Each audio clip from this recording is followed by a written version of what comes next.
Hello and welcome to m200 online statistics at Cañada College. My name is Lapuz.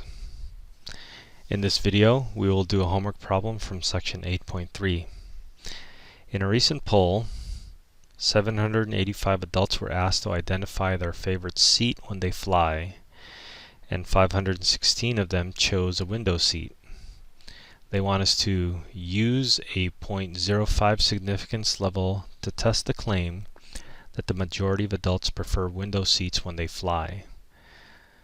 In this problem, they want us to identify the null and alternative hypotheses, test statistic, p-value, the conclusion about the null hypothesis, and the final conclusion that addresses the original claim.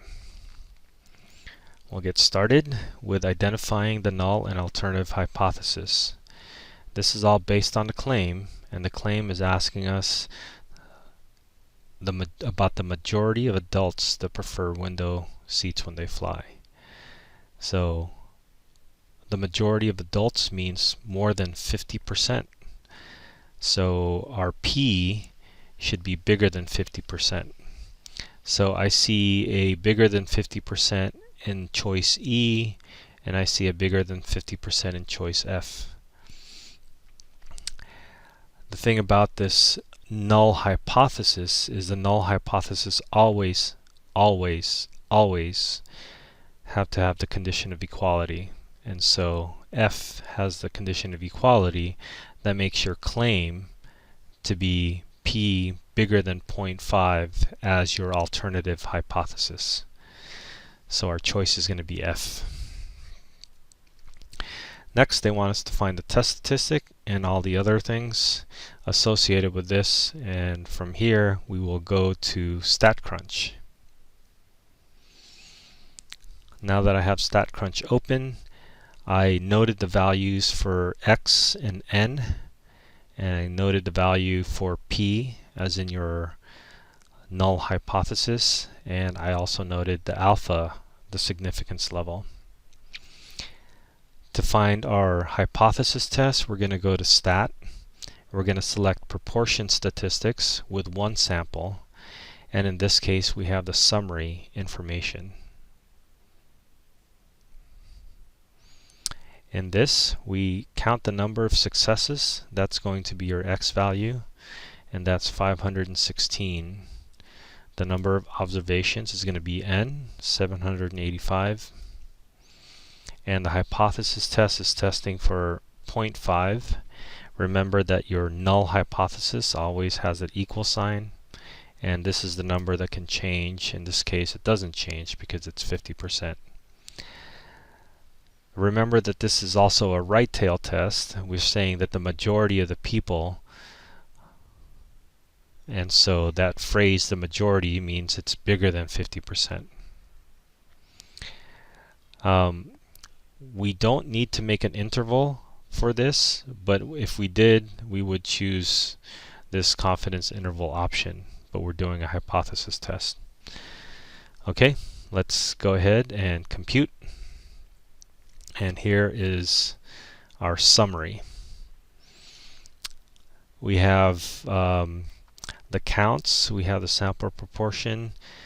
So p hat, if they were asking for p hat, it would be 0.657, and we have the standard error. We have this test statistic is 8.8, and our p-value is less than 0.0001. So essentially that's going to be written as just a 0.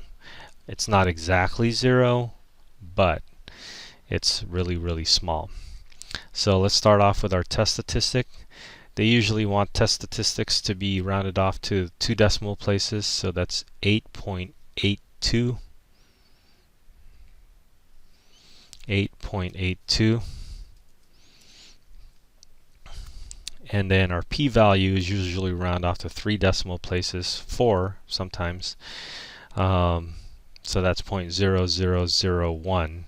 You can say this, or you can just say 0, or just plain 0. So we have a variety of options. I'm going to put 0.0001. Maybe it's not going to take that, so let's just put 0.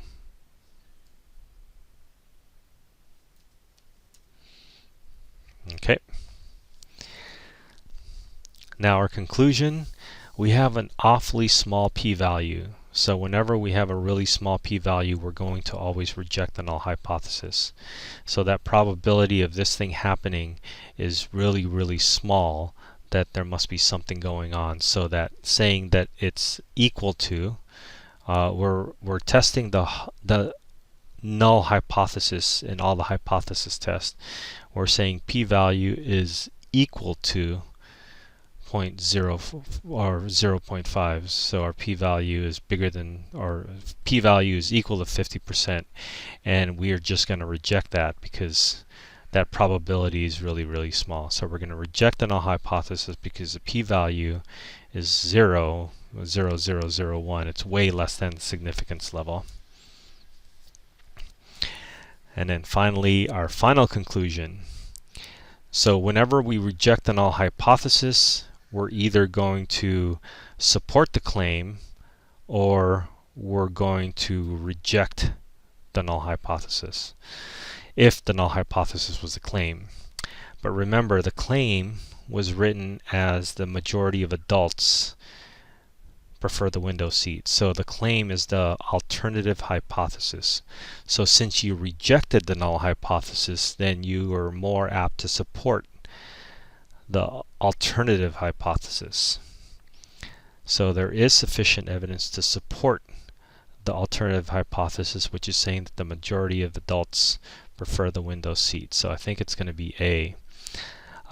Let's eliminate B, because we rejected the null hypothesis, and so we're not going to, it's not sufficient evidence or not sufficient evidence to reject or support. And part C here, there is sufficient evidence to reject the claim. Well, the claim was the alternative hypothesis, and we rejected the null hypothesis. So we're going to keep our answer as A. Okay, I hope that helps.